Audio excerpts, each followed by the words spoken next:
Hello दोस्तों, स्वागत है आप सभी लोगों का मेरे यूट्यूब चैनल पर। अगर आप नए हैं तो प्लीज़ सब्सक्राइब ज़रूर कर देना, क्योंकि हम लोग नीट के लिए नीट 2021 जो आने वाला है अब 6 मंथ्स के बाद, उसके लिए हम पूरी फिज़िक्स को कवर कर रहे हैं और साथ में मैं केमिस्ट्री भी जल्दी शुरू करने वाला हूँ। ठीक है, तो आई होप आपको मेरे लेक्चर्स पसंद आ रहे हैं, और अगर आप पसंद आते हैं तो प्लीज़ हर वीडियो पर लाइक ज़रूर कर दिया करिए जिसको आप देखते हैं। ठीक है, और कोई भी अगर आपको प्रॉब्लम होती है किसी लेक्चर में तो आप मुझे कमेंट करके बता सकते हैं, मैं उस प्रॉब्लम को सॉल्व करने की पूरी कोशिश करूँगा। और मैं आशा करता हूँ कि आप सब अच्छे हो और अपनी प्रिपरेशन को अच्छे से कर रहे हो। ठीक है, तो हमने प्रीवियस वाली वीडियो में पढ़ा था कुछ मैथमेटिकल ऑपरेशंस। मैंने उस वीडियो में बताया था कि मैथमेटिकल कैलकुलेशन जो होती है वो कैसे की जाती है। जैसे आपके एडिशन हो गया, सब्ट्रैक्शन हो गया, जो डेसिमल वाले होते हैं। ठीक है, कई बच्चों को नहीं आते हैं तो मैंने उनके लिए वीडियो बनाई थी। साथ ही में मल्टीप्लिकेशन हो गया, डिवीजन हो गया, ये भी डेसिमल में बच्चे नहीं कर पाते, उनको बहुत दिक्कत होती है, क्योंकि फिजिक्स में न्यूमेरिकल में ऐसे ही होता है। और साथ में अगर हम फिजिकल केमिस्ट्री की बात करें तो वहाँ पे भी हमको उसकी ज़रूरत पड़ती है। तो बहुत ही इंपॉर्टेंट वीडियो है। अगर आपने वो वीडियो अभी तक नहीं देखी है तो प्लीज़ उस वीडियो को शुरू से एंड तक पूरी देखना। शुरू में कुछ मैंने ईजी चीज़ें भी बताई, मतलब बहुत सारे बच्चों के लिए वो ईजी होगी, लेकिन कुछ बच्चे जो होते हैं उनके लिए वो चीज़ें भी टफ होती हैं। तो अगर आपको लगे कि वो मुझे आती है, कोई बात नहीं, आपका रिवीजन हो जाएगा। थोड़ा सा टाइम उस वीडियो में आपका हो सकता है कि आपके लिए वो वेस्ट हो, लेकिन वो वेस्ट नहीं है, आपका एक रिवीजन है। ठीक है, और मैंने पावर्स के बारे में भी बताया कि पावर्स क्या होती हैं, पावर्स की क्या प्रॉपर्टीज़ होती हैं, वो सारी चीज़ें मैंने प्रीवियस वीडियो में डिस्कस करी हैं। अब हम इस वीडियो में और कुछ मैथमेटिकल टर्म्स देखने जा रहे हैं जो हमारे फिजिक्स के कैलकुलेशन में और केमिस्ट्री में, जो फिजिकल केमिस्ट्री वहाँ पर यूज़ होते हैं। तो आज मैं आपको पढ़ा रहा हूँ लॉगरिथम्स के बारे में। ठीक है, देखो लॉगरिथम्स हम सुनते हैं कि लॉग इसकी पावर, ये लॉग इसकी वैल्यू इतनी होती है, इतनी होती है, ये सब तो हम करते रहते हैं, लेकिन वो एक तरीके का रटना जैसा होता है। अगर मैं आपसे पूछूं कि लॉग का मतलब क्या होता है तो शायद आपको, मोस्ट ऑफ द बच्चों को नहीं पता होगा जो इस वीडियो को देख रहे हैं। ठीक है, तो वही चीज़ें मैं आपको एक्सप्लेन कर रहा हूँ। तो देखो लॉग का मतलब क्या होता है। सपोज अगर आप कोई एक्सप्रेशन लिखते हो ए की power y is equal to x, ठीक है, a raise to the power y is equal to x अगर लिखते हो तो मैं उसको एक दूसरी फॉर्म में लिख सकता हूँ जिसको हम बोलते हैं लॉगरिथम्स। ठीक है, या लॉग शॉर्ट में। तो उसको मैं दूसरी फॉर्म में लिखूंगा तो कैसे लिखूंगा, log base a x is equal to y. ठीक है, लॉग जिसमें बेस ए होगा और उसका किसका लॉग होगा, एक्स का होगा, और वो उसकी वैल्यू क्या देगा, हमको वाई देगा। ठीक है, इसको एक एग्जाम्पल से समझते हैं, ज़्यादा अच्छे से समझ आएगा। सपोज हमको पता है कि 10 की पावर 5 जो होता है वो 1 लाख के बराबर होता है।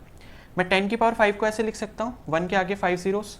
ठीक है, अब ये जो चीज़ है, ये एक्सप्रेशन जो है, ये वाला एक्सप्रेशन आप इस एक्सप्रेशन से कंपेयर करो। 10 देखो यहाँ पर a हो गया तो मैंने लिखा a इक्वल टू 10, 5 क्या यहाँ पर y है तो y इक्वल टू 5 लिख दिया। ये जो 10 लाख आई है x की वैल्यू है तो मैंने यहाँ पर इसको ऐसे लिख दिया। अब क्या करूँगा मैं, लॉगरिथम्स की फॉर्म में अगर इसको रिप्रेजेंट करना चाहता हूँ तो कैसे करूँगा, लॉग बेस a यहाँ पर लिखा है तो बेस a की वैल्यू कितनी यहाँ पर 10। ठीक है, x कितना है, x देखो यहाँ पर 10, ये कितना है 1 लाख है, सॉरी ये सॉरी 10 लाख नहीं है, ये 1 लाख है। ओके, ये मैंने गलती से यहाँ पर लिख दिया, यहाँ पर 5 जीरोज हैं।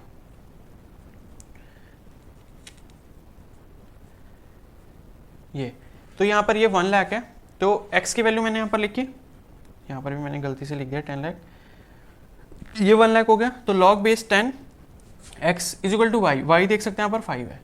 ठीक है, तो आई होप आपको इतना समझ आया होगा कि कैसे करा।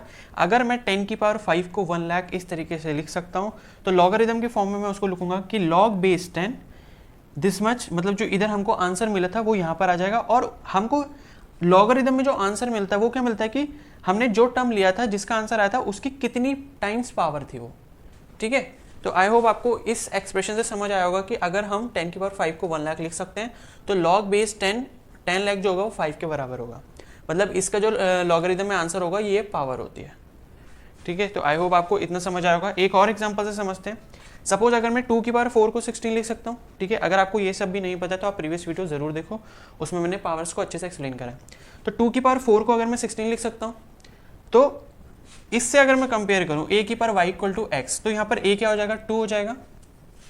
लिख देता हूँ मैं यहाँ पर a इज इक्वल टू 2 हो गया, y कितना है, y इज इक्वल टू कितना हो गया 4, और x कितना है हमारे पास 16। अब मैं लॉगरिथम के फॉर्म में लिखूंगा तो क्या लिखूंगा, log base a, log base a देखिए यहाँ पर 2 है तो 2 लिख दिया। x की वैल्यू कितनी है यहाँ पर, x इज इक्वल टू कितना है 16 है तो यहाँ पर 16 आ गया, और is equal to y, y कितना है हमारे पास 4। तो मैंने इसको इस तरीके से रिप्रेजेंट कर दिया। तो इस तरीके से हम कोई भी किसी भी चीज़ की पावर जो उसका आंसर आता है उसको लॉगरिदम की फॉर्म में ऐसे रिप्रेजेंट करते हैं, और इसी को लॉगरिदम्स बोलते हैं, हम लॉग्स बोलते हैं। ठीक है, अब लॉग जो होते हैं ये दो तरीके के होते हैं बेसिकली जो हमारे कैलकुलेशंस में यूज़ किए जाते हैं। एक होता है हमारा नेचुरल लॉग, एक होता है हमारा कॉमन लॉग। ठीक है, लॉग में बेस कुछ भी हो सकता है, 1 2 3 इन्फिनिटी कुछ भी हो सकता है लॉग में बेस, लेकिन जो जनरली हमारे कैलकुलेशंस में यूज होते हैं वो दो होते हैं। एक तो लॉग बेस ई का होता है और एक लॉग बेस 10 का होता है। तो लॉग बेस ई का जो होता है उसे हम बोलते हैं नेचुरल लॉगरिथम। ठीक है, और जो कॉमन लॉग होता है वो होता है लॉग बेस 10। ठीक है, तो ये चीज़ आपको ध्यान रखने की, कॉमन जो लॉगरिथम होगा उसमें बेस 10 होगा, नेचुरल लॉग में क्या होगा बेस ई होगा। और ये चीज़ आपको ध्यान रखने की, कई बार आप ये देखते हैं कि कहीं पर लिखा होता है कि ln x, इसका मतलब क्या होता है? तो इसका मतलब यही होता है नेचुरल लॉग। इसका मतलब ये है कि ln x को मैं ऐसे लिख सकता हूँ log base e of x। ये सेम इसी को रिप्रेजेंट करने का एक तरीका है कि लॉग बेस ऑफ e को आप रिप्रेजेंट कर सकते हैं ln से। ln का मतलब होता है नेचुरल लॉगरिथम। ये चीज़ आपको समझनी है। ठीक है, आई होप आपको इतना समझ आया होगा। अब हम इसकी लॉगरिथम्स की कुछ प्रॉपर्टीज देखते हैं कि जो हमारे कैलकुलेशन में यूज होती हैं। तो फ्रेंड्स अब हम लोग देखते हैं कुछ प्रॉपर्टीज लॉगरिथम्स की। ठीक है, तो पहली प्रॉपर्टी है a to the power log ax।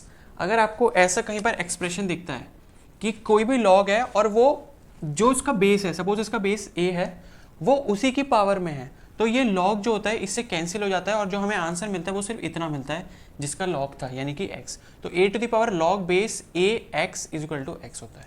ये चीज़ आपको ध्यान रखनी है कि जिसकी पावर में है वो जो लॉग है, वो लॉग का जो बेस है वो इसके बराबर होना चाहिए, यानी कि ये a है तो ये भी a होना चाहिए, तब इसका जो आंसर आएगा वो ये आएगा जिसका हम लॉग ले रहे हैं।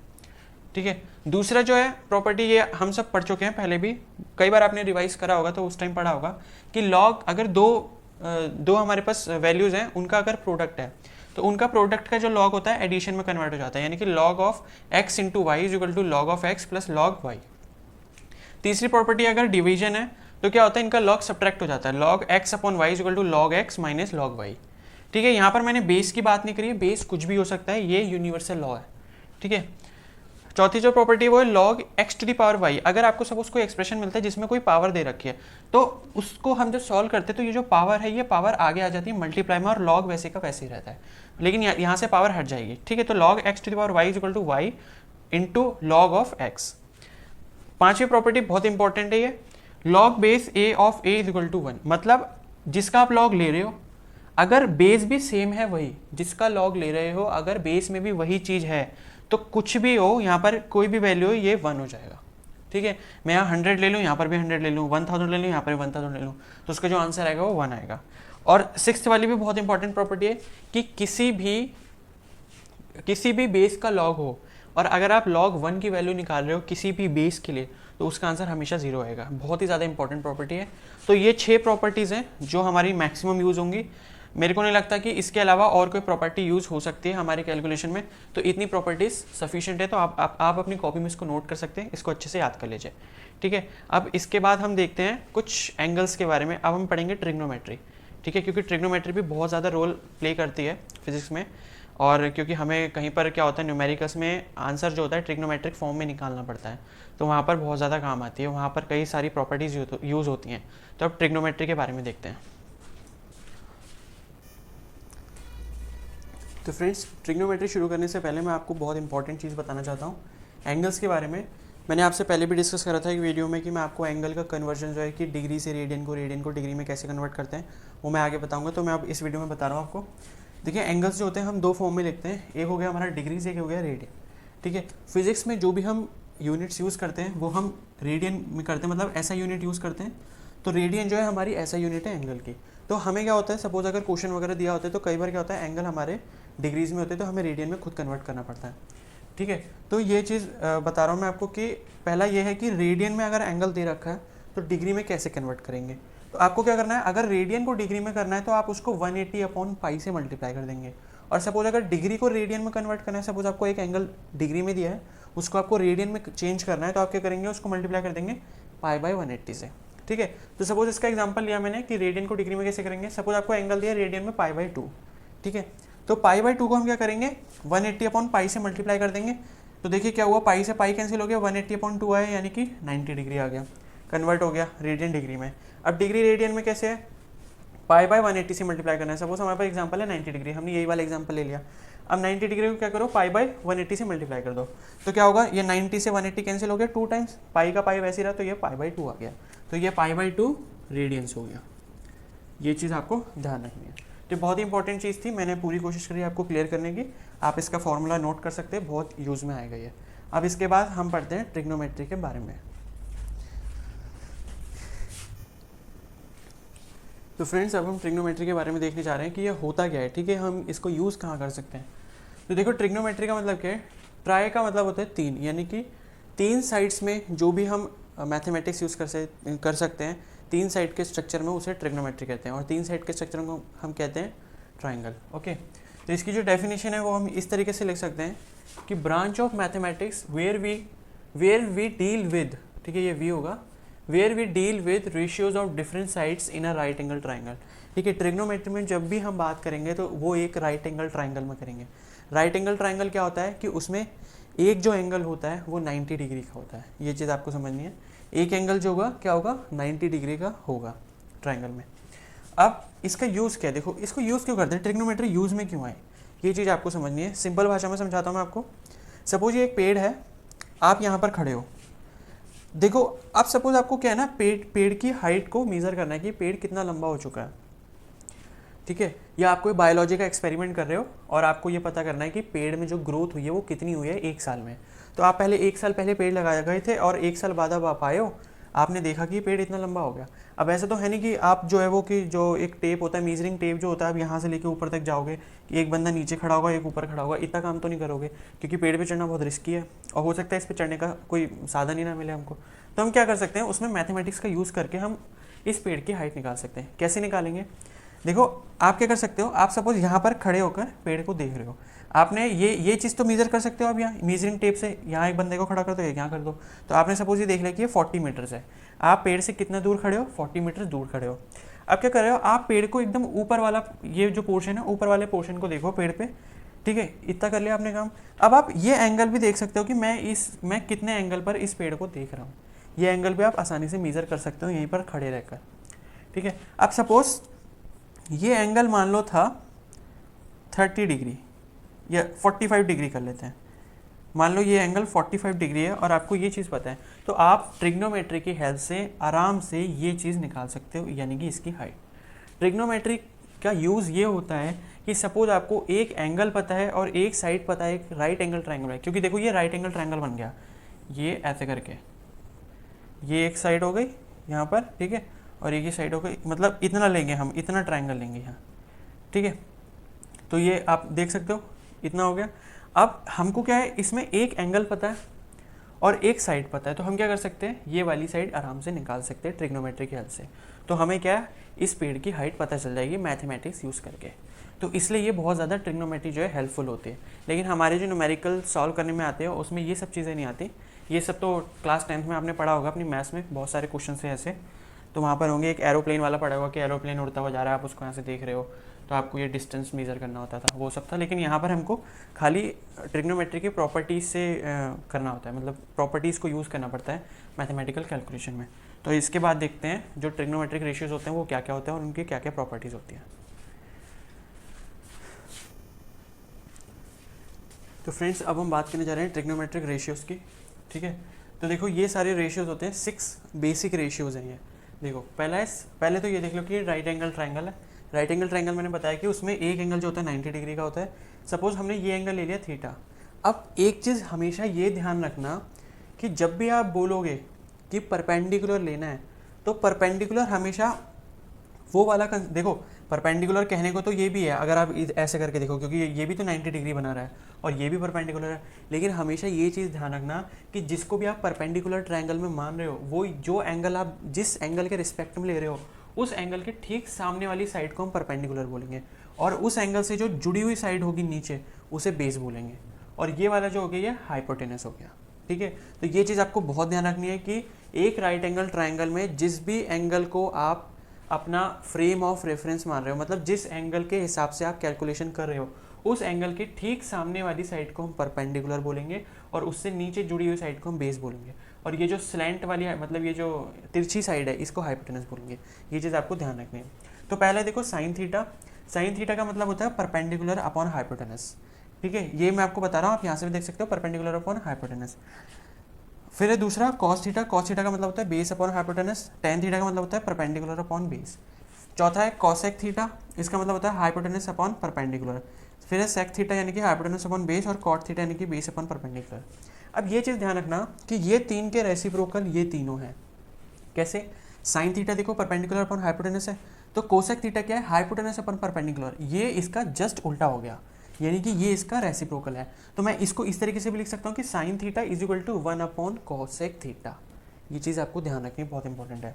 उसी तरीके से देखो cos theta base upon hypotenuse, sec theta क्या है? Hypotenuse upon base. ये इसका रेसिप्रोकल हो गया। तो मैं इसको ऐसे भी लिख सकता हूँ कि cos theta is equal to sec 1 upon sec theta, या sec theta is equal to 1 upon cos theta, किसी भी तरीके से लिख सकता हूँ। अब देखिए तीसरा क्या है? Tan theta upon is equal to perpendicular upon base हो गया।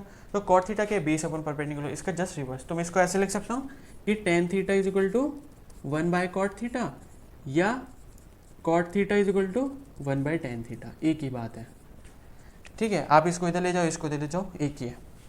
अब एक और चीज़ इंपॉर्टेंट है कि साइन थीटा और कॉस थीटा का रेशियो देखो क्या होता है। साइन थीटा देखो यहाँ से परपेंडिकुलर अपॉन हाइपोटेनस होता है, लिख दिया। कॉस थीटा देखो क्या होता है? बेस अपॉन हाइपोटेनस, लिख दिया। अब ऐसी जब कैलकुलेशन आती है ना, ये डिवाइड के नीचे डिवाइड आ जाता है, तो क्या होता है? ऊपर वाला जो पार्ट है वो तो एज इट इज रहता है, नीचे वाला पार्ट क्या होता है? उल्टा होकर मल्टीप्लाई में आ जाता है। तो देखो perpendicular upon hypotenuse, perpendicular upon hypotenuse ऐसे ही रहा। अब ये जो बेस अपॉन हाइपोटेनस है, इसको उल्टा करेंगे तभी मल्टीप्लाई में आएगा, तो ये हाइपोटेनस अपॉन बेस हो गया। तो ये हाइपोटेनस से या हाइपोटेनस कैंसिल हो गया, क्या बचा? Perpendicular upon base. अब देखो परपेंडिकुलर अपॉन बेस क्या है? Perpendicular upon base is equal to tan theta है, तो टेन थीटा आ गया। तो ये चीज़ आपको ध्यान रखनी है कि sine theta upon cos theta क्या होता है? टेन थीटा के बराबर होता है। उसी तरीके से आप इसके लिए सॉल्व करोगे कि cosec theta upon sec theta क्या होता है, तो आपको आंसर मिलेगा कॉट थीटा। प्लीज़ ये अपनी कॉपी में सॉल्व करके देखना। तो ये सारी इंपॉर्टेंट चीज़ें हैं जो आपको बहुत अच्छे से याद करके रखनी है कि साइन थीटा ये होता है, कोसेक थीटा ये होता है, और ये भी बता दें कि ये इसका रेसिप्रोकल होता है, ये इसका रेसिप्रोकल, ये इसका रेसिप्रोकल, और ये दो इसके आइडेंटिटीज़ हो गई। अब थोड़ा ट्रिग्नोमेट्री के बारे में हम और देखेंगे। तो फ्रेंड्स अब हम देख रहे हैं ट्रिग्नोमेट्रिक आइडेंटिटीज़, ठीक है। ये जो आइडेंटिटीज़ हैं ये आपने पहले भी क्लास 10 में पढ़ रखी है, तो मेरा मानना ये है कि अगर आप इन सबको याद कर ले तो बहुत अच्छा रहेगा आपके लिए, क्योंकि कहीं ना कहीं ये क्वेश्चन में आगे यूज़ हो सकती हैं। तो ये इस चीज़ का आपको ध्यान रखना है। तो देखो पहले की जो तीन आइडेंटिटीज़ हैं ये तो बहुत ही बेसिक है, बहुत पहले से पढ़ते आ रहे हो आप, कि sine square theta plus cos square theta is equal to 1। दूसरी है 1 plus tan square theta is equal to sec square theta. तीसरी है 1 plus cot square theta is equal to cosec square theta. ये तीन क्या है? फॉर्मूलेज हैं, sine 2 theta, cos 2 theta और टेन 2 थीटा।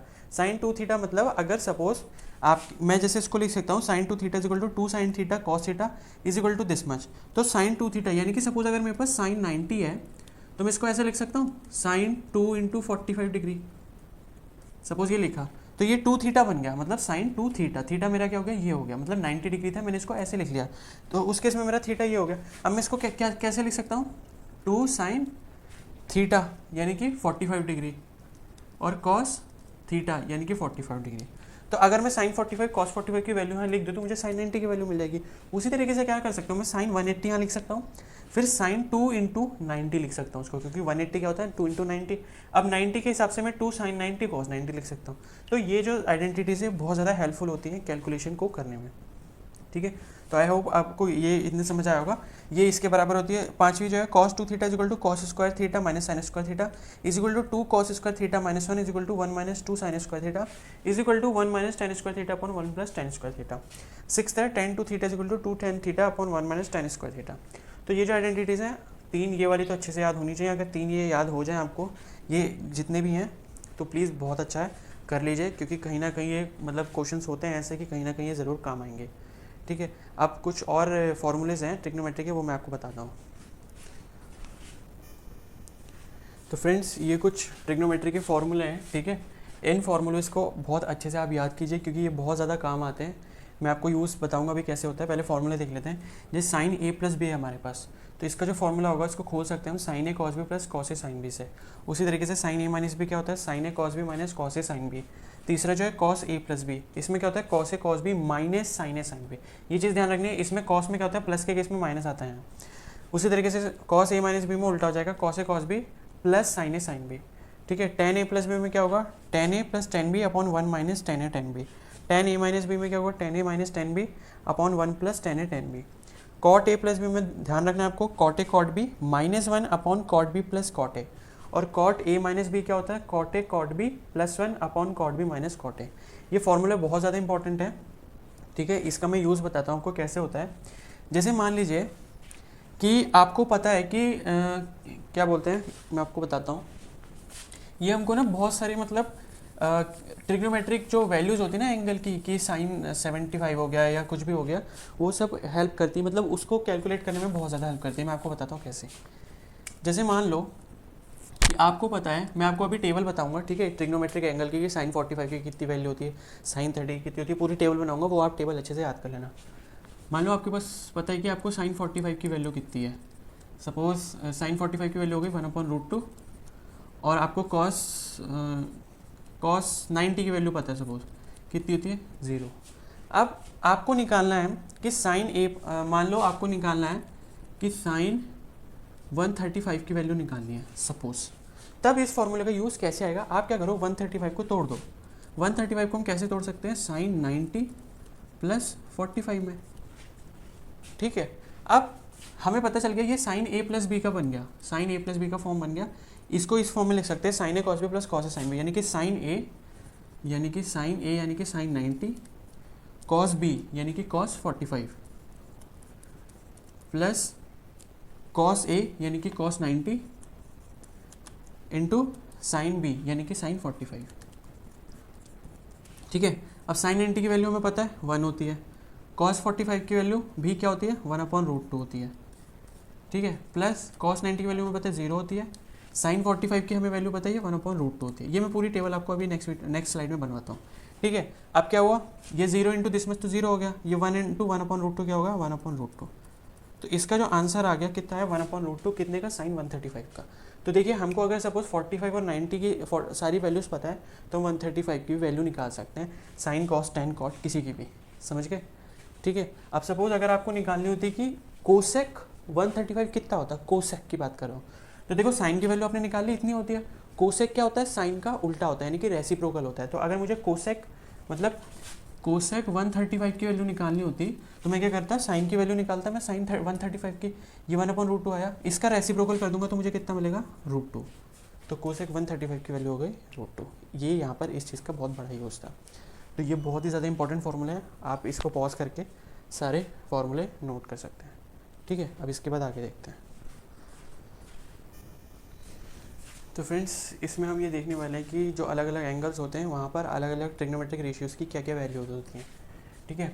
तो यहाँ पर मैंने लिखे हैं ट्रिग्नोमेट्रिक रेशियोज़, यानी कि sine cos tan cosec sec cot, और यहाँ पे लिखे मैंने एंगल 0 30 45 60 और 90। ओके, इससे ज़्यादा की ज़रूरत नहीं पड़ती है, बहुत रेयर केस अगर आता है तो मैं कभी आपको आगे बता दूंगा कि हायर एंगल्स की जो वैल्यूज़ है उनको कैसे कैलकुलेट करा जाता है। लेकिन मैंने आपको अभी पीछे फॉर्मूला बताया था ये साइन ए प्लस बी, तो आप कुछ ना कुछ वहाँ से मतलब करके थोड़े बहुत और एंगल की वैल्यूज़ निकाल सकते हैं। जैसे मैंने बताया था 135 को हम 90 और 45 में ब्रेक कर सकते हैं, उसी तरीके से 105 को हम कर सकते हैं 60 और 45 में ब्रेक। इस तरीके से हम काफ़ी सारे एंगल्स जो है पिछली वाली जो अभी फॉर्मूलेज मैंने लिखाए थे उनकी हेल्प से कर सकते हैं। तो यहाँ पर देखिए आपको कैसे याद करना है, बहुत आसान है। 0 के केस में 0 1 0 लिखिए, 30 के केस में 1/2 √3/2 1/√3, 45 के केस में 1/√2 1/√2 1, 60 के केस में √3/2 1/2 √3, 90 के केस में 1 0 और अनडिफाइंड। अब बस आपको इतनी 3 वैल्यूज याद करनी है इन एंगल्स की साइन कॉस टेन में। हमें पता है कि कोसेक जो होता है साइन का रेसिप्रोकल होता है, सेक जो होता है कॉस का रेसिप्रोकल होता है, और कॉट जो होता है टेन का रेसिप्रोकल होता है। तो बस वही करना है। ये 0 है तो 0 का जो रेसिप्रोकल होगा वो अनडिफाइंड होगा, क्योंकि हमें पता है कि 1/0 की जो वैल्यू होती है क्या होती है, इन्फिनिटी होती है, और इन्फिनिटी क्या है, अनडिफाइंड है। तो ये अनडिफाइंड हो गया। 1/1 करेंगे तो 1 ही आएगा, तो इसलिए कॉस का उल्टा सेक यानी कि 1 ही आएगा। टेन 0 है, फिर से क्या हो जाएगा, अनडिफाइंड हो जाएगा। उसी तरीके से देखिए 1/2 है, 1/2 का उल्टा जब करेंगे तो क्या आएगा 2, √3/2 का उल्टा करेंगे तो क्या आएगा 2/√3, 1/√3 का उल्टा करेंगे क्या आएगा √3, 1/√2 का उल्टा √2, 1/√2 का उल्टा √2, और 1 का रिवर्स मतलब 1 का रेसिप्रोकल 1, √3/2 का उल्टा 2/√3, 1/√2 का उल्टा √2, √3 का उल्टा 1/√3। 1 का रेसिप्रोकल 1 ही रहता है, क्योंकि 1/1 करेंगे तो 1 आएगा। 0 का रेसिप्रोकल क्या, 1/0 यानी कि इन्फिनिटी, यानी कि अनडिफाइंड हो गया। ठीक है, ये अनडिफाइंड है, मतलब यहाँ इन्फिनिटी है। इन्फिनिटी यानी कि 1/∞ करेंगे तो हमको आंसर क्या मिलेगा, 0। तो ये पूरी टेबल होगी, बहुत ज़्यादा इंपॉर्टेंट है, केमिस्ट्री में भी यूज़ होगी और यहाँ तो होगी केमिस्ट्री में तो शायद एंगल की ज़रूरत ना पड़े, केमिस्ट्री में शायद नहीं होगी ज़रूरत, कहीं पर हो सकती है, रेयर केस है बहुत, लेकिन फिजिक्स में तो होनी है, ये चीज़ आपको ध्यान रखनी है। तो बहुत ही इंपॉर्टेंट टेबल है, मैंने आपको अच्छे से याद कराने की कोशिश करी है कि बस इन 3 रोज़ की वैल्यूज़ याद कर लो साइन कॉस टाइन की, इन एंगल्स के हिसाब से। और ये जो तीनों हैं, ये इसका उल्टा है, सेक कॉस का उल्टा है, कॉट टेन का उल्टा है। तो आई होप आपको इतना अच्छे से समझ आया होगा। ठीक है, और इसके बाद एक और चीज़ बची है ट्रिग्नोमेट्री, मैं वो बता देता हूँ, थोड़ी इंपॉर्टेंट है लेकिन ज़रूरी है। तो फ्रेंड्स, ये एक बहुत ही इंपॉर्टेंट पॉइंट है और कई बार इसका यूज़ आ जाता है न्यूमेरिकल में। तो ये है कि except cos theta and sec theta all are odd function. देखो, ऑड फंक्शन या इवन फंक्शन जब बोलते हैं तो उसका मतलब ये होता है कि इवन फंक्शन में अगर आप कोई भी वैल्यू रख रहे हो तो उसके आंसर पे साइन का चेंज नहीं आता।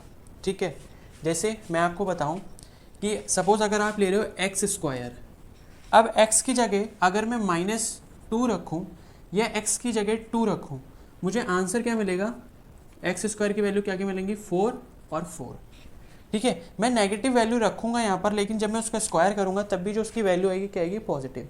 तो इवन फंक्शन वो फंक्शन होते हैं जो हमेशा पॉजिटिव वैल्यूज देते हैं, और ऑड फंक्शन वो होते हैं जो वैल्यू क्या है, चेंज करते हैं अपने साइन के साथ। ठीक है, तो जैसे except cos theta and sec theta, इसका मतलब ये कि कॉस और सेक जो है वो इवन फंक्शन है और बाकी सारे ऑड फंक्शन है।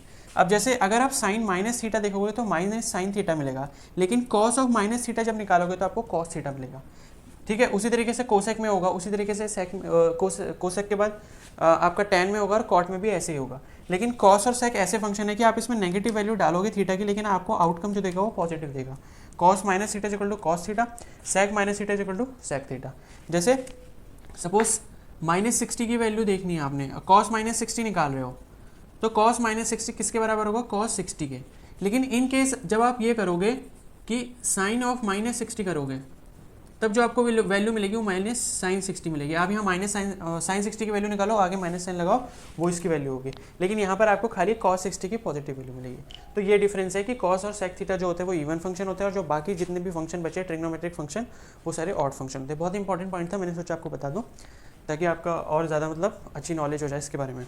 और फ्रेंड्स, मैं एक चीज़ और डिस्कस करना चाहता हूँ एंड में कि बहुत सारे बच्चे हैं जो मतलब कोर्सेज़ के पीछे भागे पड़े हैं कि मुझे एलन का मॉड्यूल दे दो, ये मॉड्यूल दे दो, ये क्रैश कोर्स ज्वाइन करवा दो। मेरी आप सबसे रिक्वेस्ट है कि आप उन सब के पीछे प्लीज़ जाकर अपना टाइम वेस्ट मत करो, और टेलीग्राम ग्रुप्स पे भी अपना ज़्यादा टाइम मत वेस्ट करो, एक लिमिटेड टाइम दो और मैक्सिमम सेल्फ स्टडी करो, वो आपके लिए ज़्यादा बेनिफिशियल होगी। ठीक है, तो आई होप आपको मेरी बात समझ आई होगी कि इन सारे कोर्सेज़ के पीछे भागने से कोई फ़ायदा नहीं है। सिर्फ एनसीईआरटी अच्छे से कवर करो, उसको अच्छे से पढ़ो, एनसीईआरटी के ही न्यूमेरिकल सॉल्व करो, बस उतना ही काफ़ी है। और साथ में पीवाईक्यू यानी कि प्रीवियस ईयर क्वेश्चन की एक बुक खरीद लो, तीनों सब्जेक्ट की, फिजिक्स, केमिस्ट्री और बायोलॉजी, उतना सफिशिएंट है। अगर आप उतना ही अपना मैक्सिमम अच्छे से कर लेते हो, आपके 640 प्लस लाने से आपको कोई नहीं रोक सकता, ये मेरी गारंटी है। आप एक बार बस ट्राई कर लो, क्योंकि इस साल का पेपर देखो आप, पूरा एनसीईआरटी बेस्ड था। बहुत मतलब मैक्सिमम मैं मानता हूँ कि 180 क्वेश्चन में से मैक्सिमम 10 से 12 क्वेश्चन अगर होंगे तो बाहर से होंगे, वरना पूरा पेपर ऑलमोस्ट एनसीईआरटी से था। तो ये चीज़ ध्यान रखो कि बस न्यूमेरिकल्स जो भी प्रैक्टिस कर रहे हो एनसीईआरटी के प्रैक्टिस करो, और क्वेश्चंस वगैरह जो भी कर रहे हो प्रीवियस ईयर क्वेश्चन कर लो, बहुत है, इतने 6 महीने में आपके लिए बहुत है। कोर्सेज़ के पीछे मत भागो, मॉड्यूल इतने मोटे मोटे पढ़ोगे उसमें बहुत सारी एक्स्ट्रा चीज़ें दे रखी होती हैं। या तो अगर आप 11th में हो तब तो आपके लिए सही है कि आप अभी से स्टार्ट कर रहे हो, लेकिन अगर आप 12th में हो या फिर आप ड्रॉपर हो तो उसके लिए प्लीज़ मत पीछे उसके भागो, आप सबसे मेरी रिक्वेस्ट है। मैं आपको फिजिक्स कवर करवा रहा हूँ, साथ में केमिस्ट्री भी शुरू करवाने वाला हूँ। आप मेरे लेक्चर्स देखो, उनको अच्छे से पढ़ो, वही सफिशिएंट हो जाएंगे आपके लिए। आपको थ्योरी मैं समझा दूंगा, न्यूमेरिकल से आप खुद प्रैक्टिस करो। अगर न्यूमेरिकल में भी डाउट आते हैं तो हम ग्रुप पे सॉल्व कर सकते हैं, उसकी कोई प्रॉब्लम नहीं है। ठीक है, तो मेरे लेक्चर जो हैं आई होप आपको अच्छे लग रहे होंगे। ये यहाँ पर हमारा लॉगरिथम और ट्रिग्नोमेट्री खत्म हो गया। अगली वीडियो जो है, तो फ्रेंड्स बस मैं यही कह रहा था कि आप बस अपनी एनसीईआरटी पर फोकस करो, सफिशिएंट है, और सेल्फ स्टडी करते रहो, रोज़ एक एक दो दो चैप्टर कंप्लीट करो अपने, सब हो जाएगा, नीट अच्छे से क्लियर हो जाएगा। और एक और इम्पॉर्टेंट बात ये है कि 12th वाले जो बच्चे हैं बोर्ड्स के लिए तो प्रिपेयर कर ही रहे हैं, लेकिन ये है कि वो स्कूल तो जा नहीं रहे हैं आजकल, तो उनके लिए बहुत ज़्यादा सफिशिएंट टाइम है, वो अपने फर्स्ट अटैम्प्ट में नीट को क्रैक कर सकते हैं ईजिली, कोई प्रॉब्लम नहीं है, बस अच्छे से मेहनत करते रहो, ठीक है। और ये हमारा अभी ये कंप्लीट हो गया। मैं बता रहा था कि नेक्स्ट वीडियो में हमारा डिफरेंशिएशन और इंटीग्रेशन है। और ये बात आप ध्यान रखना कि इस चैप्टर में भले ही टाइम लग रहा है, आपको लग रहा है कि काफ़ी लेंथी चैप्टर हो रहा है, लेकिन इन सब चैप्टर्स में हम बेसिक चीज़ें कवर कर रहे हैं ताकि हमको आगे जाके उन चीज़ों को बार बार ना पढ़ना पड़े, इसलिए मैं ये आपको अच्छे से करा रहा हूँ। तो प्लीज़ थोड़ा पेशेंस रखो, जब अगले चैप्टर से स्टार्ट करेंगे तो आप देखना बहुत तेज़ी से चलेंगे हम, कोई इशू नहीं है। एक चैप्टर होगा, उसके बाद कुछ न्यूमेरिकल्स में इंपॉर्टेंट दूंगा करने के लिए, वो आप खुद प्रैक्टिस करना, और कुछ न्यूमेरिकल्स मैं करवाऊंगा, ठीक है। तो अगर आपको मेरी वीडियोस पसंद आ रही है तो प्लीज़ शेयर करो अपने दोस्तों के साथ, उनको बताओ मेरे बारे में, और मेरे साथ बने रहो और नोट्स बनाते रहो। बहुत इंपॉर्टेंट चीज़ ये है कि आप नोट्स बनाते रहो, नोट्स नहीं बनाओगे तो कोई फ़ायदा नहीं है वीडियो लेक्चर देखने का, ठीक है। और अगर आप नए हो तो प्लीज़ सब्सक्राइब ज़रूर कर दो। Okay, thank you.